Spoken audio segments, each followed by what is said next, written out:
Okay, hello everyone. Welcome back to the channel again, where we explore remarkable books from across the world.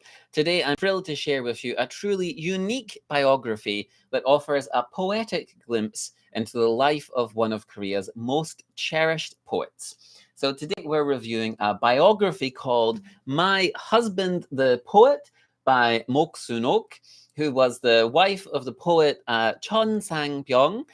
The book was translated by Brother Anthony, who is, of course, the prolific translator of Korean novels, short stories, and poetry, and it was published in English in 2006 by Soul Selection and tells the life stories of beloved poet Cheon Sang-byeong and his wife Mok Sun-ok, who wrote the book as a tribute to her husband and their life together.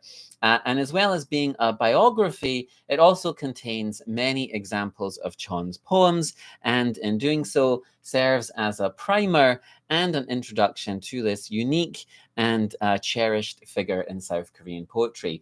The book was originally published in Korean shortly after Cheon died on April 28th, 1993.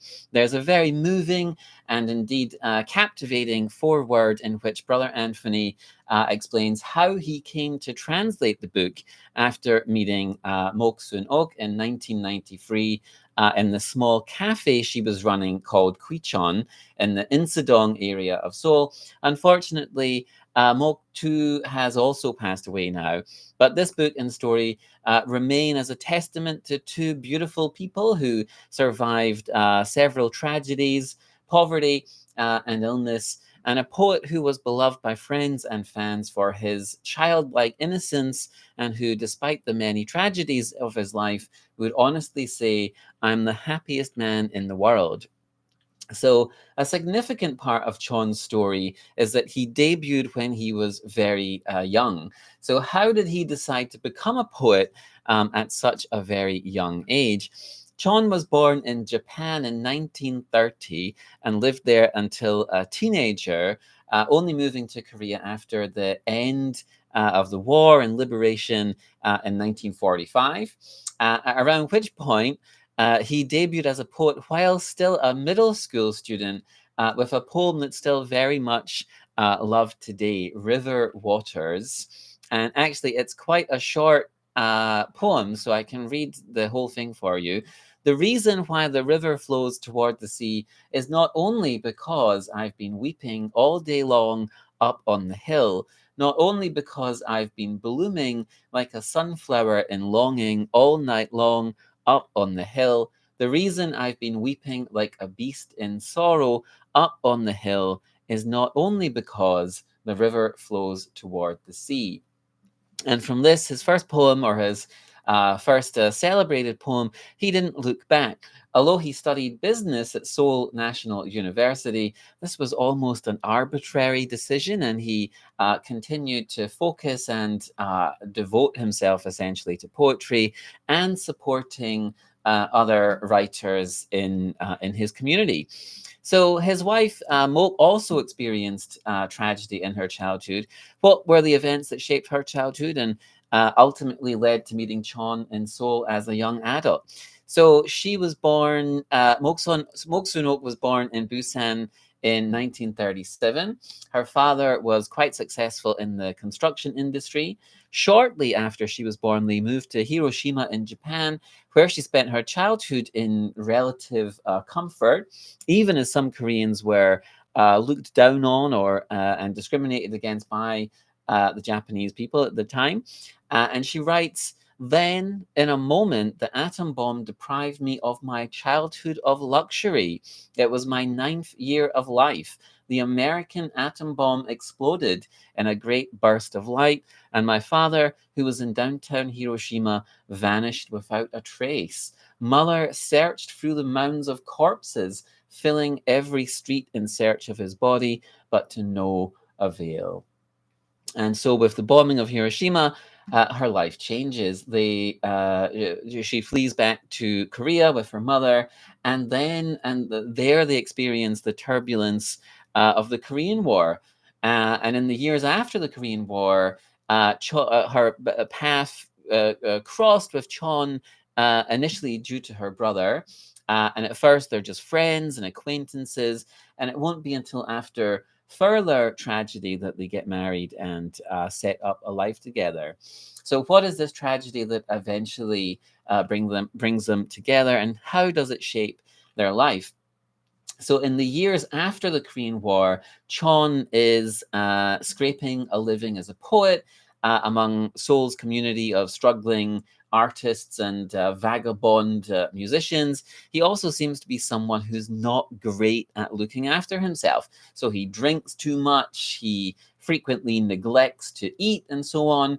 But generally, he is happy and content with his lot as a poet. However, he often borrows money from friends and sometimes isn't that great at paying it back, even though his friends seem to indulge him a lot. However, unbeknownst to Chon, one of these friends that has lent him money has come to the attention of the authorities for visiting the North Korean embassy in Berlin. So in 1967, Chon is picked up by the authorities and accused of being a spy for North Korea by the Central Intelligence Agency. He's tortured, he's given electric shocks, and when eventually released, his health is extremely poor, and he was significantly traumatized by this experience, as one would expect. His health continued to deteriorate, and then one day he disappeared. His friends, believing him to be dead, released a collection of his poems in tribute, and it was only some time later that they discovered that he was in fact not dead. So, what happened to him, and how did his friends find him?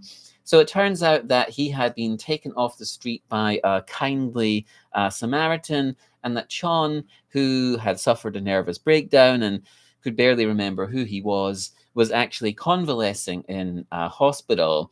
Mok visits him while he recovers, and shortly after, they decide to marry and will be together until his death some 2 decades later.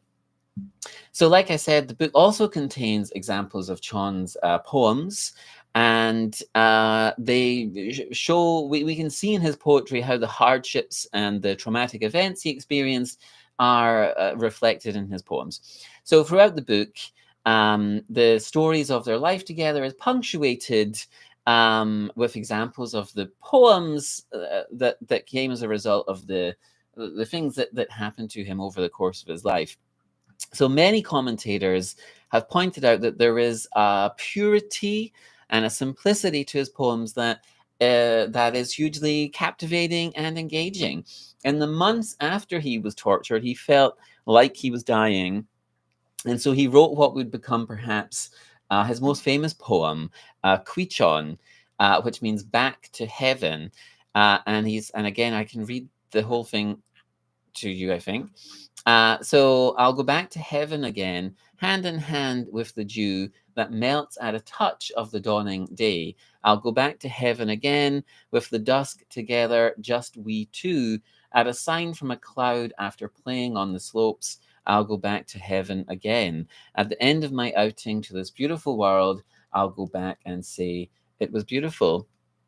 So it's incredible to think that this poem was a response to the torture and trauma that he experienced and that left him close to death. This comment on the world of it was beautiful seems to be something he comes back to. So despite all the tragedies of his life, he can't help but recognize this essential beauty of the world.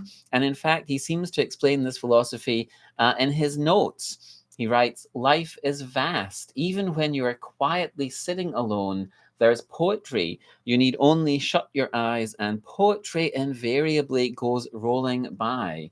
You only have to grab hold of it for a poem to be born. I face life with pure eyes. Therefore, I find poetry in humble things. That is why life is my poetry. This book is a remarkable testament to a true eccentric and a wonderful introduction to his work and life. My Husband, the Poet is more than just a biography. It's a love letter to a man who, despite everything, found joy and meaning in life. It's also a touching tribute to Mok Sun-ok herself, who endured so much yet chose to honor her husband's legacy with this beautifully written book. If you're interested in Korean literature or simply love stories about resilience and creativity, I highly recommend this book. It offers a fascinating glimpse into Korea's literary world and introduces readers to one of its most cherished poets. As always, I'd love to hear your thoughts. Have you read Cheon's poetry or come across any other literary figures who inspire you? Leave a comment. Don't forget to like, share, and subscribe for more book reviews. And until next time, happy reading. Thanks for watching, and see you in the next video.